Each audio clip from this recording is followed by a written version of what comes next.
پھر حدود سے کلام کرنا اور حدود کی صلاحیتوں کا تذکرہ. یہ میرے سامنے سائنس کی دنیا جولائی تا ستمبر 2019 کا شمارہ ہے. ہاں اس کی پیشانی پہ لکھا ہوا ہے کہ سائنسی مضمون سے متعلق اردو کا سب سے زیادہ کثیر الاشاعت پرچہ ہے. حکومت کی ماتحتی میں یہ چھپتا ہے. اس میں ایک چونٹیوں کی نرالی دنیا کے نام سے ایک مضمون شائع ہوا ہے.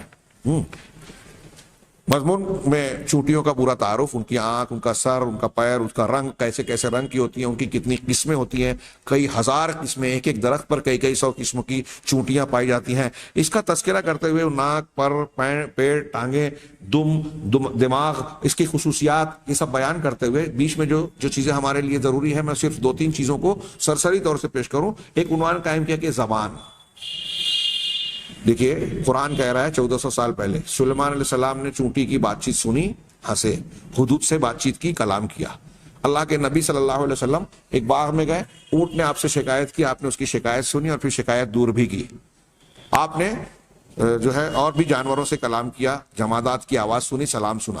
چونٹی کے متعلق آپ دیکھیے، اب یہ بات جو ہے سائنس کی دنیا والا پرچہ لکھ رہا ہے، سائنس والے لکھ رہے ہیں.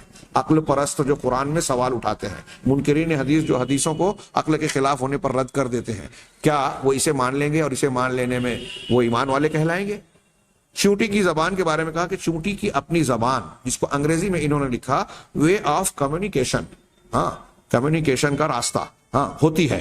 زبان کا یہ آرگینزم یا نظام، زبان کا یہ نظام نہایت عمدہ ہوتا ہے. صاحب مضمون لکھ رہا ہے کہ نہایت عمدہ ہوتا ہے. منہ سے منہ ملا کر اشارہ دیتی ہیں، یعنی چونٹیاں آپس میں اشارہ دیتی ہیں. راستے کا پتہ، خوراک فراہمی کی سمت. دیکھیے چونٹیاں بتا رہی ہے، سائنس والے کہہ رہے ہیں راستے کا پتہ، خوراک کی فراہمی، فراہمی کی سمت، دشمن کی موجودگی، سب کی خبر اس طرح دی جاتی ہے.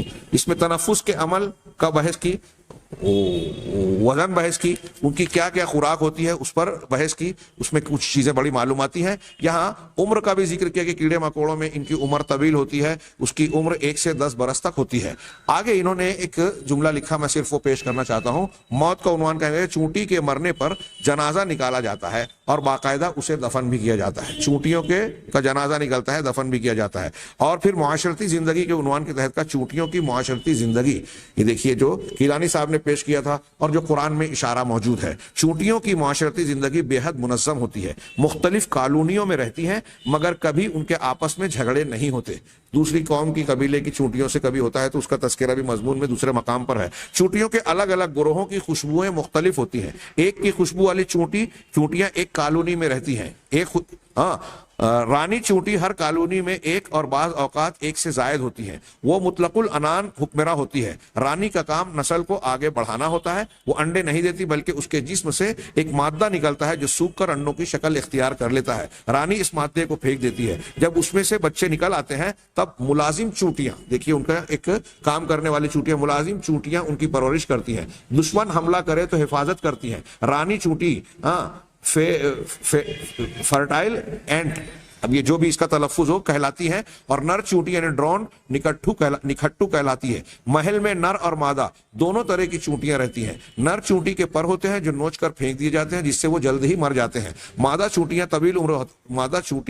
طویل عمر ہوتی ہے. رانی چونٹی کی رعایا میں کسان چونٹیاں، مزدور چونٹیاں، دیکھیے ان کے نظام، کسان چونٹیاں، مزدور چونٹیاں، درزی چونٹیاں، انجینئر چونٹیاں، چھتا بنانے والی، پھپھوند اگانے والی چونٹیاں ہوتی ہیں. چونٹیوں کی اقسام کا، ان کی قسموں کا اور ان کی تعداد وغیرہ کا ذکر کیا، جس میں بتایا کہ ان قسموں میں سے کہہ رہے ہیں کہ اب تک ان کی 22,000 سے زیادہ قسموں کا پتہ لگایا جا چکا ہے.